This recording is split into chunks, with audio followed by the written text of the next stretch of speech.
গতকাল 25শে বৈশাখে কবিগুরুর চরণে প্রণাম জানিয়ে আমাদের এই ছোট্ট প্রয়াস বাংলা সাহিত্যের ইতিহাসে অন্যতম প্রধান নাম রবীন্দ্রনাথ ঠাকুর।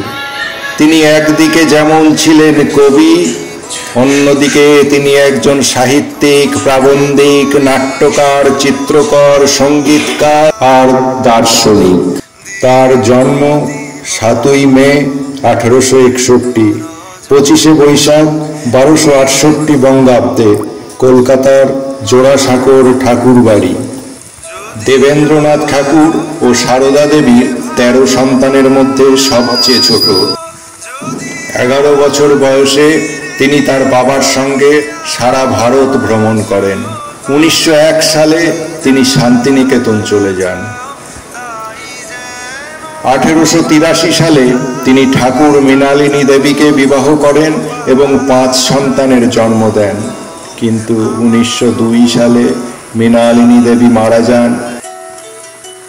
রবীন্দ্রনাথকে কবিগুরু, বিশ্বকবি ও গুরুদেব অভিধায় ভূষিত করা হয়। গীতাঞ্জলি কাব্য ইংরাজি ভাষায় অনুবাদ করে 1913 সালে তিনি সাহিত্যে নোবেল পুরস্কার লাভ করেন। 1915 সালে ব্রিটিশরা তাকে নাইট উপাধিতে ভূষিত করে।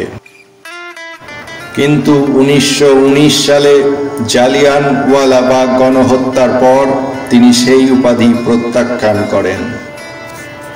ভারতের জাতীয় সঙ্গীত জনগণ মন এবং বাংলাদেশের জাতীয় সঙ্গীত আমার সোনার বাংলা তারই রচনা। এর জন্য উভয় দেশ তার প্রতি চিরকৃতজ্ঞ থাকবে। জীবনের শেষ কয়েক বছরে তিনি শারীরিকভাবে দুর্বল হয়ে পড়েছিলেন।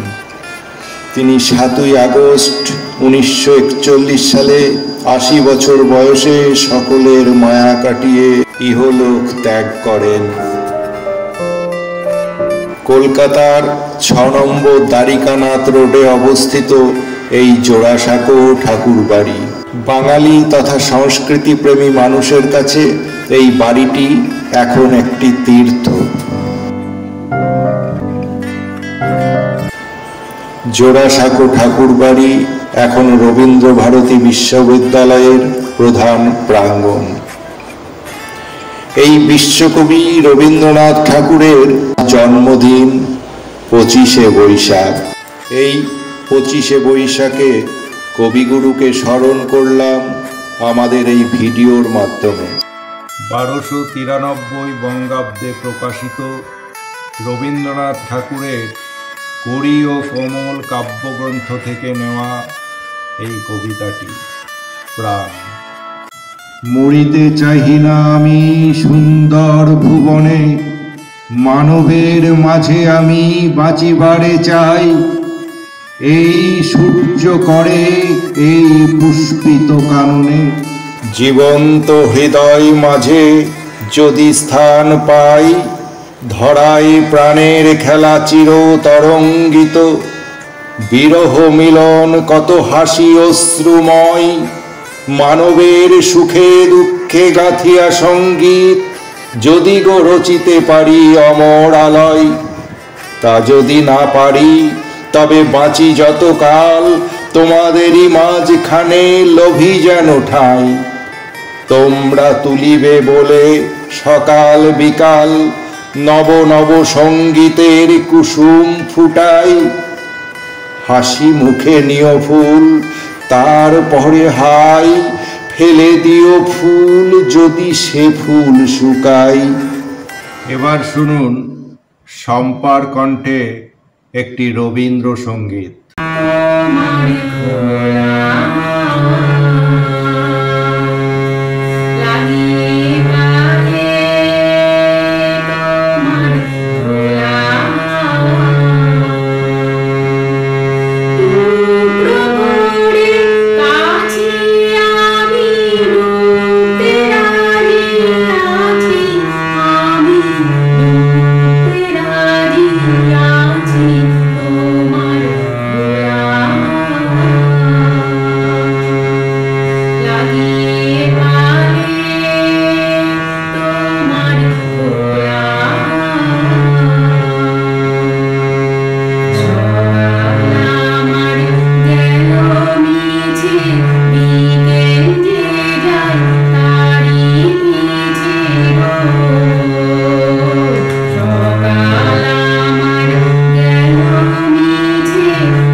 এখানেই শেষ করছি আজকের ভিডিও।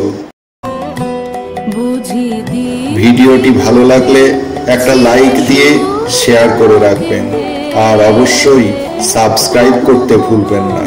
আগামী দিনে এরকম আরো অনেক সুন্দর সুন্দর ভিডিও দেখার জন্য। আপনাদের সঙ্গে আবার দেখা হবে আমার আগামী কোনো ভিডিওতে। ততক্ষণ আপনারা ভালো থাকুন, সুস্থ থাকুন, আর আমার চ্যানেলের সঙ্গে থাকুন। ভিডিওটি কেমন লাগলো তা অবশ্যই কমেন্টস বক্সে কমেন্ট করে জানাবেন। কবিগুরুর চরণে প্রণাম জানিয়ে শেষ করছি আজকের ভিডিও।